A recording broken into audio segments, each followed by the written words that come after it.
Both Israel and the Palestinian factions of Hamas and Fatah have been deeply affected by the events now broadly defined as the Arab Spring.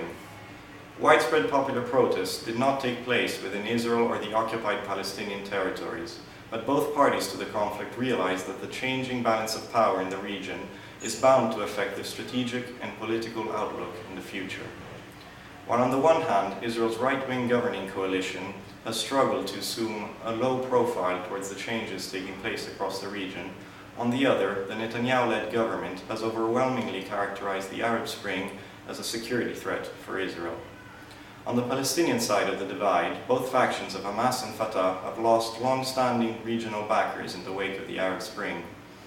Fatah has lost a major ally with the toppling of Mubarak in Egypt, while Hamas has been forced to relocate its external base of operations from the Syrian capital Damascus to Cairo and Qatar. This loss of regional support, combined with the shaky legitimacy that both factions enjoy among ordinary Palestinians, has spurred renewed efforts aimed at achieving a reconciliation agreement between the West Bank and the Gaza Strip.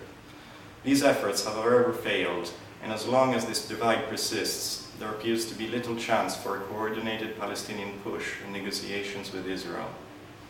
On the whole, therefore,